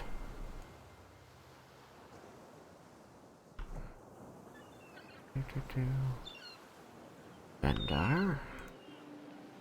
And then I have to grab this thing and slide it in order to find Old Dragon Cyrus. There we go. No fly. No fly. No base color. No torch. Oops, no fly, yes. Torch, no. Okay, is that anybody? Alright. We're going to pretend that that is exactly the beds everybody chose last time. Is any luck? It's correct for me. You, I remembered. Everybody else, eh. I didn't even get that far. Well, I know this is the bed I stuck you in. So, yeah, you step through the portal, and you find yourselves waking up in the beds. All of you have the benefits of a long rest. Oh, that's interesting. I look around confused. Did that really happen, or did I dream it? Do I have the Guinator? You have the Guinator. In fact, it's under the blanket, like with the top limb up on the pillow next to you, as though it was slept next to you. What did you dream, Leah? That we were in the astral sea fighting creatures disguised as angels. I think Laramentis activates the symbol and telepaths, I don't believe it was a dream. Nice. I need to give you this. Hang on. I forgot to... I did all the... Oh yeah, just in order to get that thing written down as well, so I can add it to D&D Beyond and not forget it. because I will forget it. Yeah, no, sorry. It was just, I wrote this down. So, you were told by the celestial being that this telepathic link for all of you is something that you can activate and deactivate, so you're not permanently stuck on it for the rest of your lives, but it is bound to your souls, so it will be there, potentially, the rest of your lives. It is a bit of magic that has been infused into your body. And they told you that in order to turn it on or off, you must simply, hold a hand over the, against your wrist over the symbol and speak the words, "Journeys are easier with the friends in my head." In any language? Or? In any language. It's an oddball enough phrase that it's not likely to be said in other contexts. But I felt that it was quite fitting. Mel, did I answer? To each other. Yeah, basically it gives you the effect of Rary's telepathic bond without having to wait 10 minutes or spend a spell slot. Okay, Leah's gonna immediately be grab next the to each diary other. and write down that phrase. Just so she won't forget it at some point. Yeah, that's fine. What did you say, Vendar? Or be next to each other. If we were separated, we could Yeah, do you that can without- activate it anywhere. It's basically just like an open chat channel that you can connect to from anywhere. And they did say anywhere, which means that it is not unreasonable to assume they meant anywhere, any plane. Which makes it even more powerful. Yeah. Yeah. If you use that phrase every time you want to say something, or is it? No, I think that's like joining the group chat. Yeah, So so you're paying attention to it. yes, but thank you for pointing out that I didn't finish my description.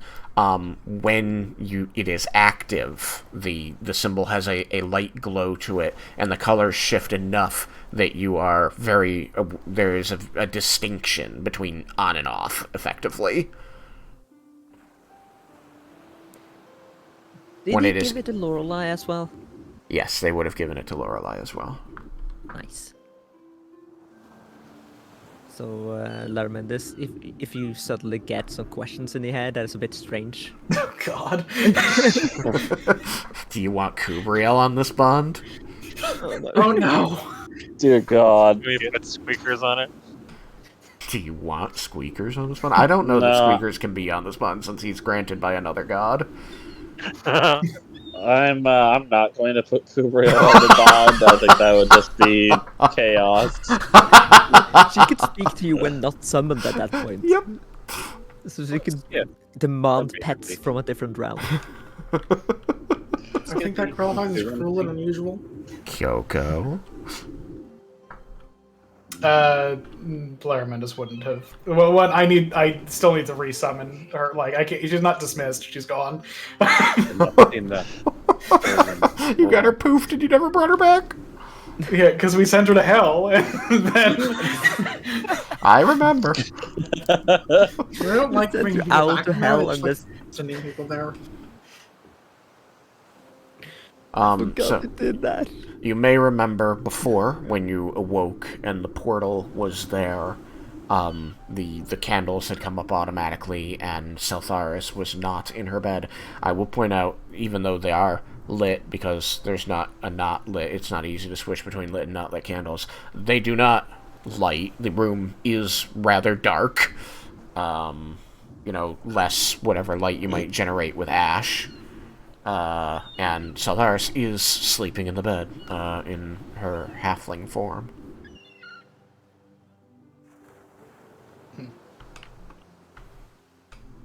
Everything that makes you really want to believe that it must have been a dream, except that you have the tattoo, and he has the Guinator.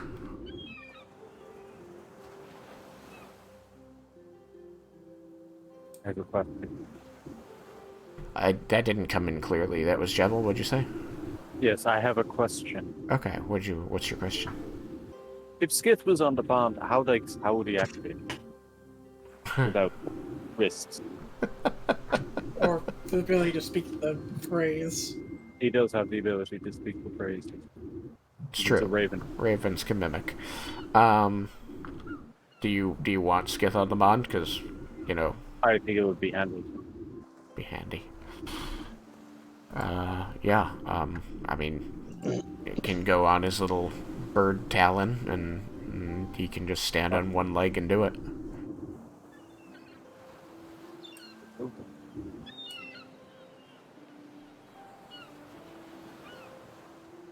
Or do it while flying. Just put one, just grip one talon with the other and do it.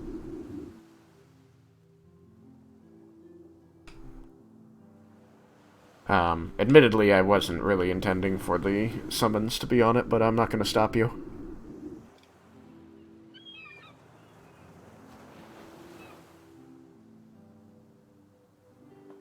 But you feel like you've all kind of just barely gotten enough time for a full rest.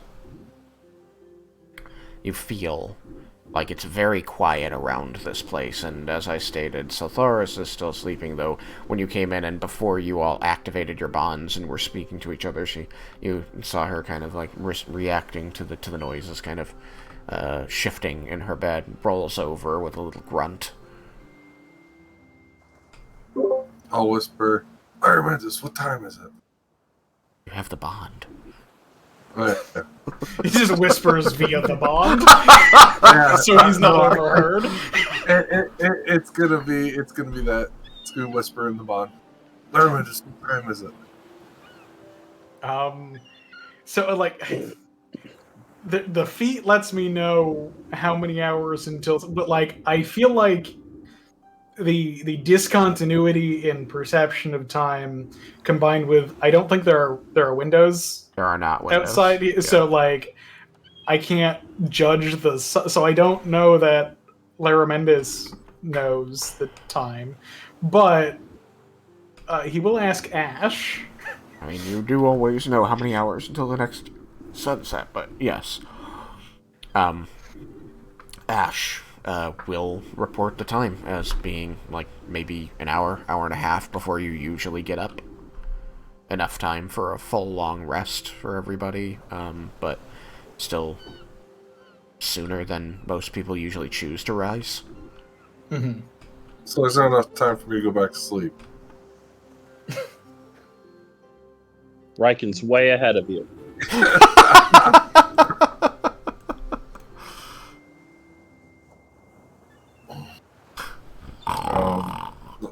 Everyone probably gets up early here anyways for whatnot, so I'll quietly get out of bed and get what I need to get moving. Okay. Yeah, you can do that. Do you want to grab your armor and weapons and stuff? What you mean? Yeah, I won't put if. Wait, so I was geared in this thing, but I'm not geared now. Nope. It's like you dreamed everything. You are exactly as you were when you went to bed. The only difference is there's now a tattoo on the scales of your... The scales of your wrist have changed color to make the symbol of Avandra. And you can see the Guanator, nestled on the pillow of Vendar in the bed next to you. Can I get... I have a question. I had the benefit of a long rest before the fight. Did I get another benefit, like the removing more exhaustion levels? I was aware that you had asked that question. I think I'm gonna run it as this all kind of counts as the same long rest. You're just benefiting from it, like, at separate times, so that you had all your resources for that fight. So you still have one level left. Good. I'm just gonna reset the maximum HP, but not the exhaustion level. There. So you guys got my some of my nitro and goo bombs. Can I have those back? Right, Raiken? You got them? Got what? Raiken, you got my nitro and my goo bombs. Raiken Maybe. is asleep. Oh yeah, Raiken is asleep. He declared going straight back to sleep. Well, then Vendar's gonna go ahead and go over there and open his bag of holding and get his stuff out of it. Okay, being asleep, he can't stop you. Yeah, Let's I'm see. I'm gonna teleport to you and like, what are you doing? He picked up my shit. You're getting my shit. Okay, but only that. Don't take anything of Raiken's. Like you don't know. What was the passphrase thing again? The journey is easier with the friends in my head.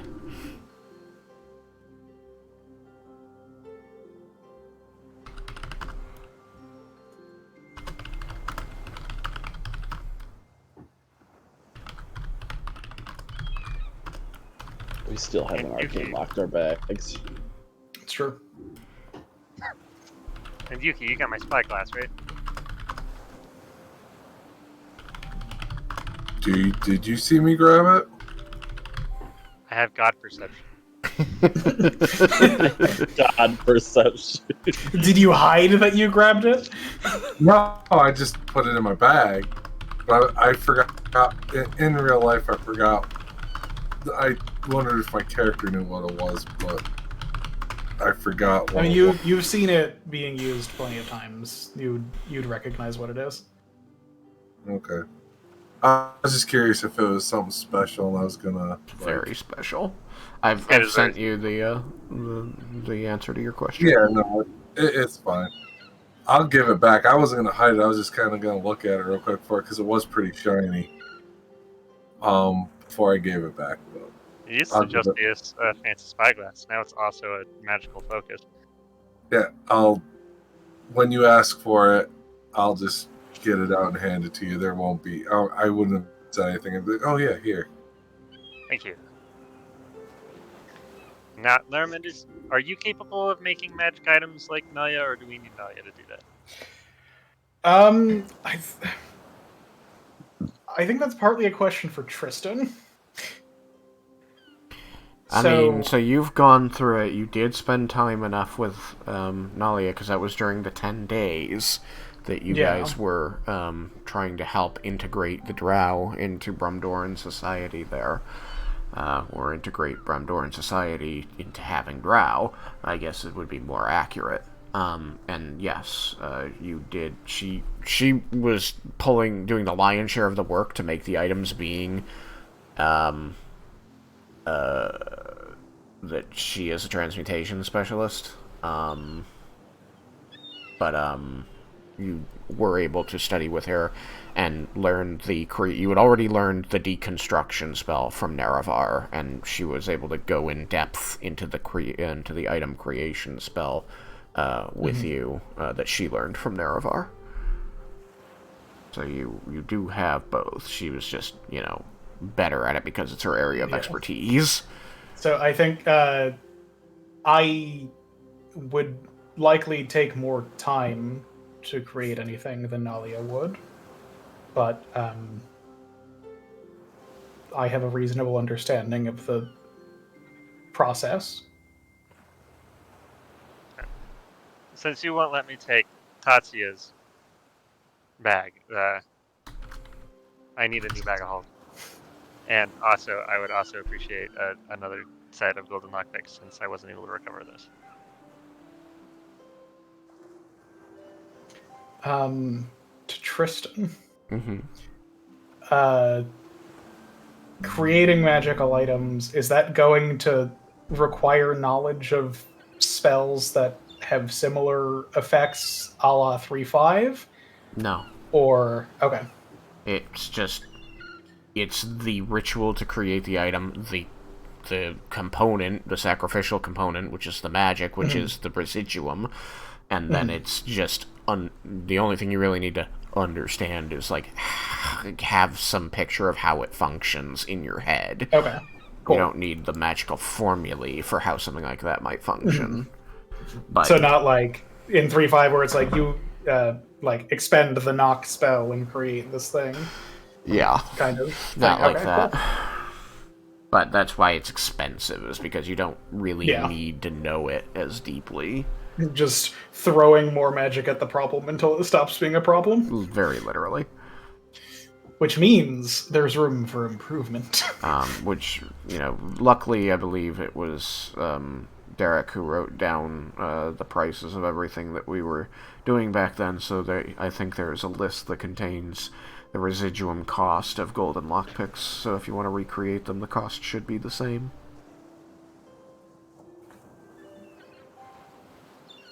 Yeah, Larmendos can do that. It'll take time. The ritual takes time. So, you might spend a good portion of the day if you were going to make a couple items for him. Mm-hmm. We can also... I don't want to do this while we could disturb people, but I can cast a force cage for the... This is telepathically. Oh, yeah, I just imagine everything's telepathically now. I can cast a force cage with the bag in it, and we can invert it to see what happens, and if it doesn't get destroyed, then you could just use that. And that's what it takes. You're the one who wouldn't let me open it.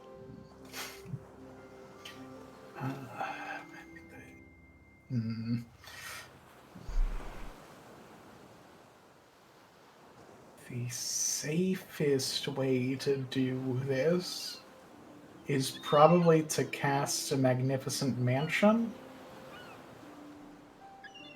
and do the force cage inside of that.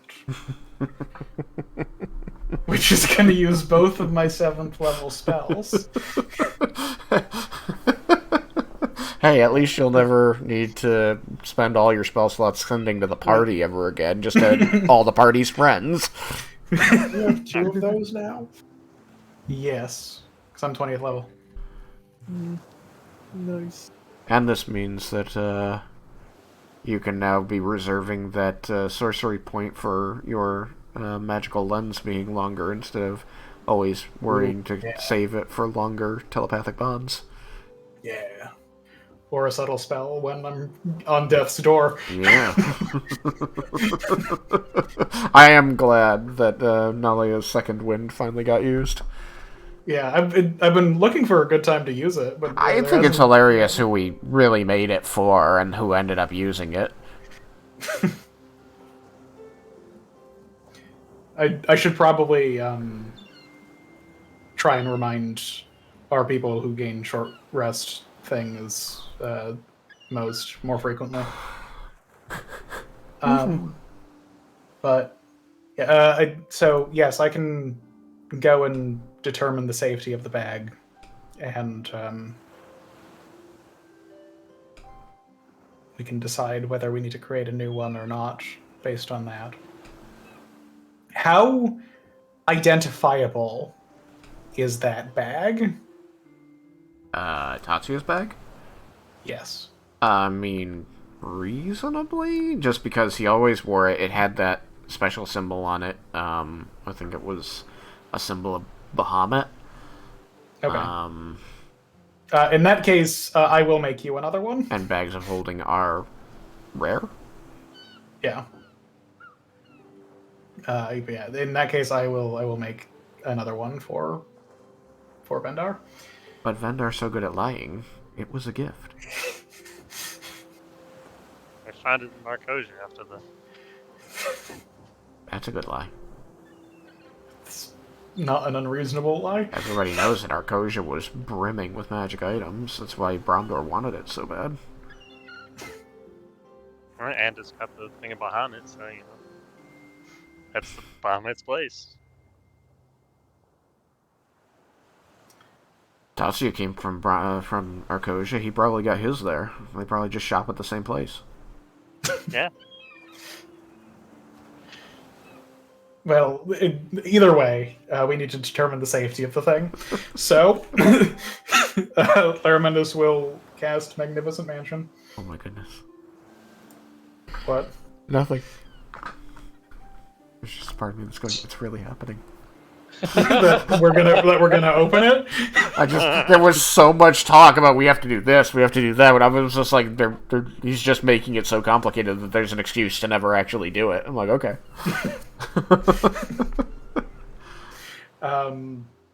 Jebel hadn't noticed. Vendar would ask whoever has the bag.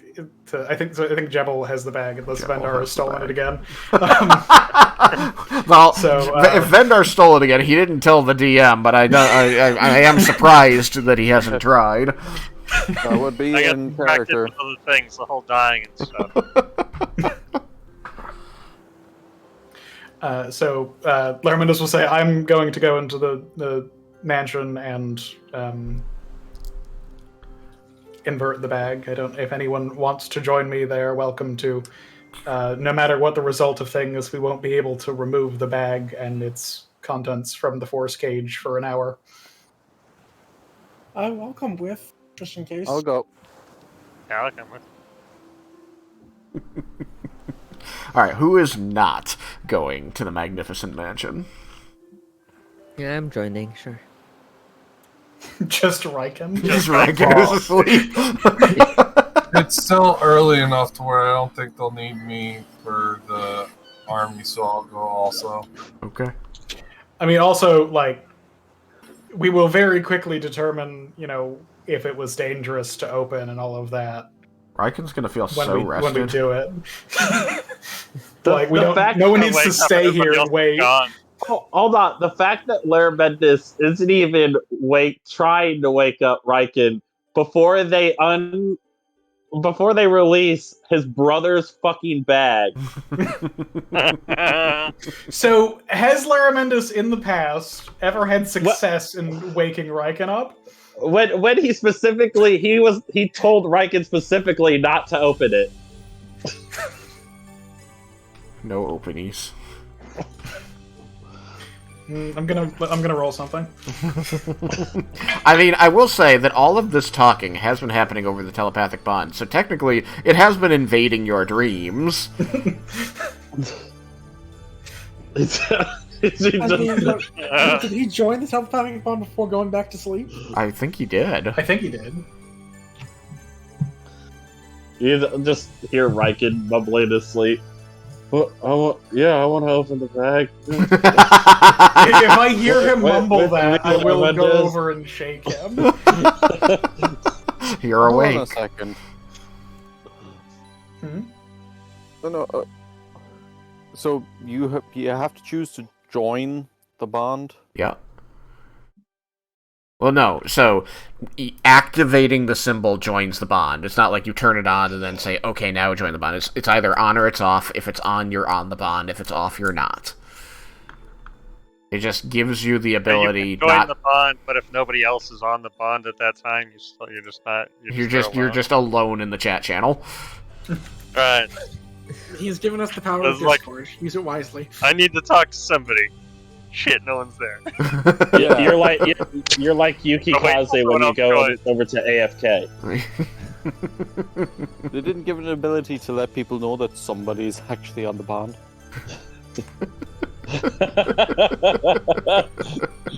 Look, it didn't seem important. Hello, is anybody there? Anybody? Nobody? Okay. Guess I'll leave. Just leave. 2 minutes later. Anybody there? Somebody? Anybody? No, just me. Calling in. Reminds me of RVB I season. didn't see it. There's an actual Dragonborn Vendar 3? now. I don't know if we have the residuum to spend on Ventar's lockpicks. That's a lot. 100,000. Fuck, I didn't think they were that expensive. They're quite. I mean, to be fair, they potent. open any lock. Yeah. They're Anything quite- that thinks of itself as a lock. Anything that you can Really convince is a lock. My heart. Sucks that I lost those again.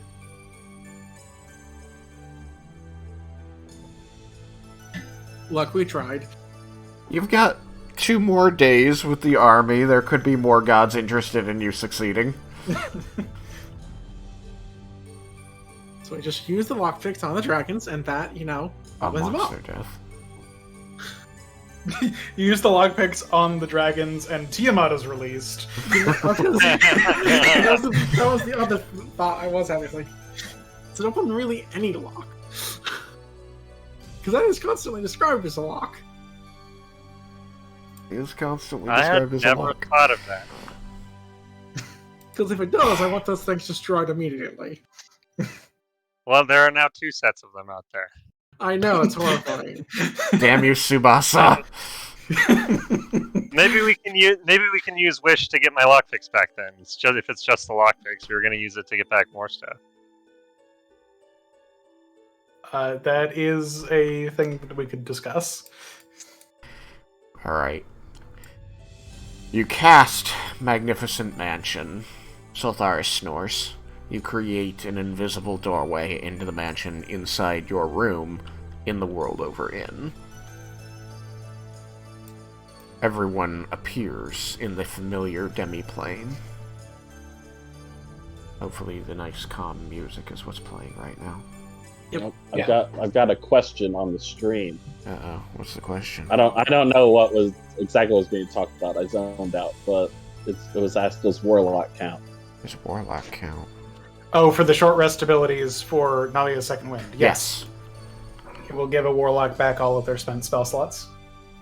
Which was one of the main reasons for the spell's existence. Yeah.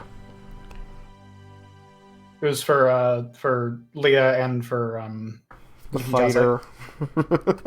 Since the fighter is just made of short rest abilities. Oh, never mind. No, it was actually anything that thinks of themselves as a lock. Oh. Open up the Warlock. Oh. They just get very emotional and just like really go into everything about their past. Just Leah, how come you won't before. open up? I can help you with that. Let me get rid of that. It's just so hard being so young, surrounded by men. I don't like where my brain went. Where it got like... No, bad brain. Don't say it. Don't speak it into existence. Speak it into existence. Where it got like unlock Leah. Leah has joined the party. You're Like selectable character or something? open Leah. Are you the keymaster? Oh god, no, that's worse. Okay, so, I think, given that it's 28 after...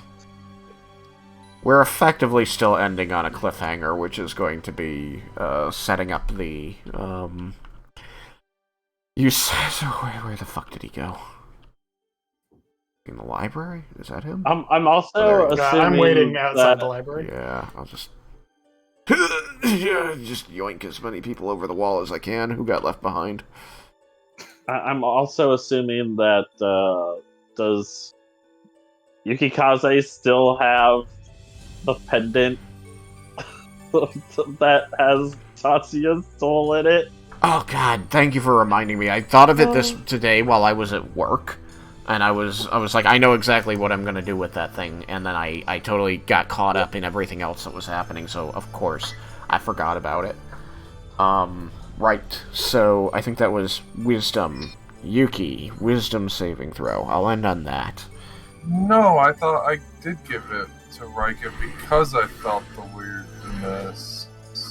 You can have done whatever you think most reasonable for your character, so if you believe your character...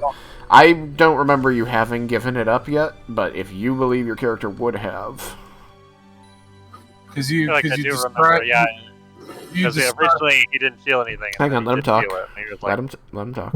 no, what Vendar was saying was what I remember was that I had it for longer than someone else had it, and then but I still felt it started making a dragonborn that was used to cold feel cold. Yeah, it feels cold, yes. So that's when I gave it up. Okay, so Raiken has If I it. remember right. Okay. I accept that. I think that's very reasonable. So, Raiken then does have it. So Raiken gets to Okay, make the that's wisdom fine. saving throw. Okay. I have a decent chance at this. Supposed to be good at saving throws. Fuck. Paladin. Well, I might have to use my mulligan. I don't want to Have you fuck used your this one up. inspiration yet? You can have my inspiration. Yes. I love that everyone assumes that failing a saving throw is bad. I mean, it very frequently is. Well, I don't want. sure, but not Yeah, but at a time, always. failing a saving throw wasn't bad. Okay, so I get Vendar's Yeah, inspiration. Inspiration. Okay. Okay, both of you failed again, me fuck at up least again, fuck once up with the again, fuck one up again, now, fuck so up now I again. have to use. I'll use this one. Okay, that's better. That's 25. And then, yeah, it would be as you're waking up from this shared dream that still got you your color change scales. You're going to... Where are you keeping this pendant? This... I feel like I'm going to keep the pendant like around my neck. Okay, Kinda so it like just my, hangs there my next to other the... pendant. Yeah. So yeah, there's just this weight on your chest when you woke up. Like, you rolled over, so it was now just sort of hanging from around your neck, but it was initially just on your chest, and it was cold. Like somebody had put a really heavy, but still really small ice cube just right on your chest. Oh, that's not bad. I bet it actually feels kind of nice. Yeah, a little bit. You're going to the library to set up, Lair? Yeah. Well, how did he get there?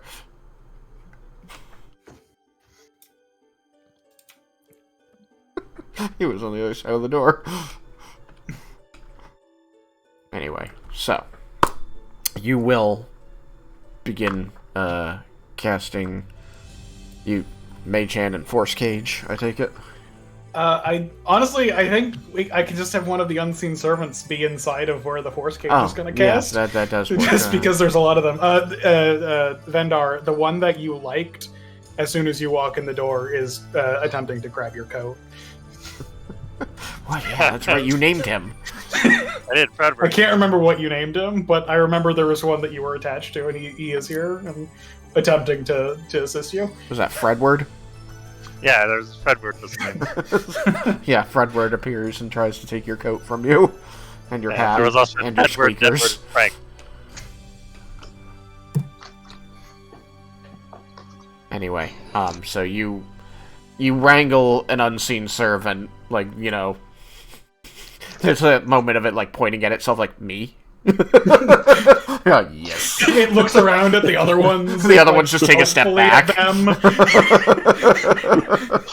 And you hand it the bag of holding, and you cast Force Cage around it. And that's where we're going to end. Okay, I will spend the spell slot.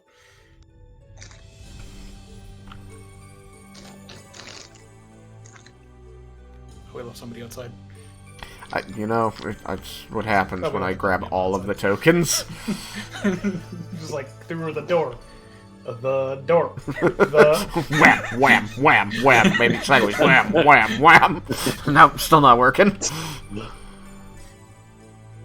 Alright. Well, it is fun that we're back in the Magnificent Mansion. It's been a little while, hasn't it? I think the Underdark was the last time. The Underdark, yeah. You left the world over inn to go to another inn. So, I mean, Didn't wanna damage that one. if I was, like, really thinking that we were hurting for money, it would have been like, okay, just get the smallest room. Blow up the inn. Which is an asshole thing to do. Indeed. Okay, so yes, we will call it there. You have set up the Force Cage. The very, very extremely willing unseen servant is inside the Force Cage with the bag of holding, awaiting your order to do the thing, and that is where we'll pick up next time. Woo! Alright, let me figure out how much XP I owe you. Boodly-boo. Okay, and then that is a significantly different number. Alright, we're just gonna do that. There were 6 of them. And then we'll divide that by 7. I don't want to do the math. You could just say everyone's 20 now. I figured that people wouldn't appreciate that. I didn't want to just hand wave and say, everybody's 20 now. I feel like the people who hadn't made it there would be like, oh, I wanted to earn it or something. I didn't want to mess that up. Fair enough. Out of curiosity, how much more did you need? Let's see. At 343,000 out of 355. I'm just trying to get a calculator because brain is tired. That's okay. It's about 20,000. Okay. I mean, I can just say everybody's level 20 now. The fight was worth 34,300. Nice.